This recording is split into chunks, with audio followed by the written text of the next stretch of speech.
Hi dear, today we will see the basic things about bases. Okay, so bases means the substance which change red litmus solution into blue litmus solution. Okay, uh, when the red litmus solution changes into blue litmus solution, it shows the presence of base. Okay, so this taste of the bases is bitter. Okay, bitter.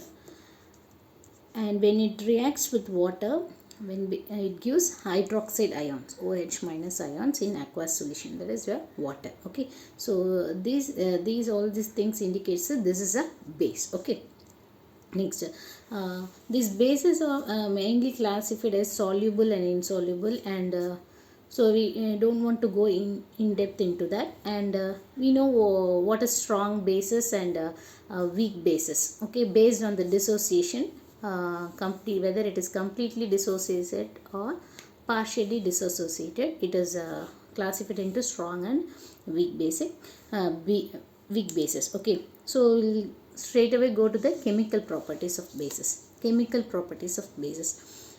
Reaction with metals. Usually this metals will not react with the bases. Okay, only with few bases the metal will react. Okay, and it gives salt and hydrogen gas. Okay, uh, with only the sodium hydroxide and potassium hydroxide, because it's corrosive in nature. Okay, it is very reactive. So most if metal is reacting with some base, means that base should be a sodium hydroxide or potassium hydroxide, because it is very corrosive in nature. Okay, otherwise generally this base will not react with metals. This base will not react with the metal. Okay, only with the few bases metals will react, that too with the sodium hydroxide and potassium hydroxides. Okay, because it is corrosive in nature, and it reacts to form salt and hydrogen gas. Okay, salt and hydrogen gas. Next, reaction with non-metallic oxide. When the base is reacted with non-metallic oxide, it gives salt plus water. Okay, this if salt is produced, means what is the type of reaction would have taken place? Neutralization reaction. You know that this is the base, so this non-metallic oxide would be definitely acidic in nature. Okay, this is very important. Okay, so this non-metallic oxide, we have come to a conclusion that it will be acidic in nature. Why? Because the product is salt, means definitely it would be a neutralization reaction. This is base, means it would have reacted with acid to form salt and water. Clear? So now it reacts with non-metallic oxides to form salt plus water. Okay. Bases in water. Okay, base when dissolved in water ionizes to form hydroxide ions, OH minus. Okay, aqueous means in water. Okay, next, strong base completely dissociates in water, means then it is a strong base, that is Na plus and OH minus fully completely. 10 molecules of NaOH is present there, means 10 molecules of NaOH is present there, means it reacts in water, it completely dissociated into 10 ions, Na plus ions, and 10 OH minus ion. Okay, completely it will be dissociated. So it is called strong base.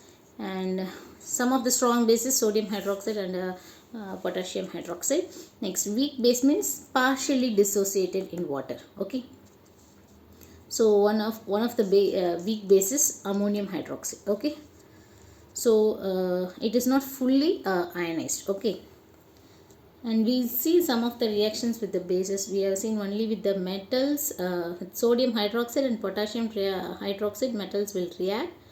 And what will happen when it reacts with water, and what happens will react with non-metallic oxide also we have seen we'll see a few examples, and I'll finish off this class. Okay, reaction with the bases. See, look at this. Sodium hydroxide plus zinc. Okay, usually metal will not react with the bases, but in case of sodium hydroxide and potassium hydroxide, it will react. Okay, NaOH, sodium hydroxide plus zinc gives sodium zincate. We can say this as sodium zincate or sodium zinc oxide plus hydrogen gas. Salt plus hydrogen gas is evolved. Okay. When a metal is reacted with the base, you will get salt plus hydrogen gas. Okay. Next. Calcium hydroxide plus carbon dioxide. Carbon dioxide is a non-metallic oxide. Non-metallic oxide. Okay, non-metallic oxide. So this non-metallic oxide is acidic in nature. Acidic in nature. Okay, how means the CO2 when passes through the water, it will form carbonic acid, right? Carbonic acid.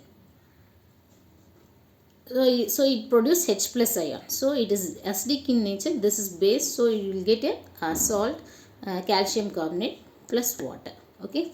When non-metallic acids is combined with the base, you will get salt plus water. Next. Sodium hydroxide plus water.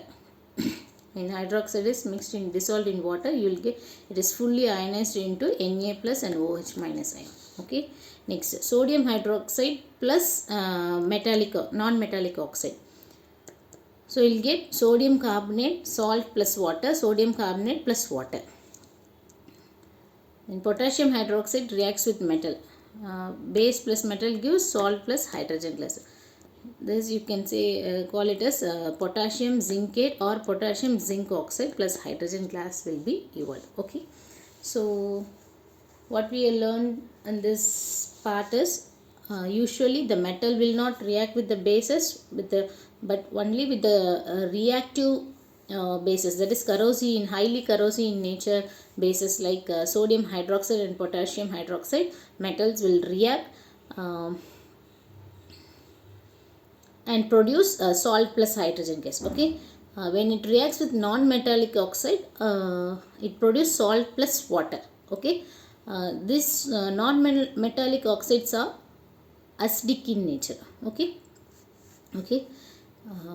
Why it does not react with metal means this usually the metals are basic in nature. Okay, the base will not react with the base. It's just like a simply adding water to water like that. Okay, so no reaction will happen.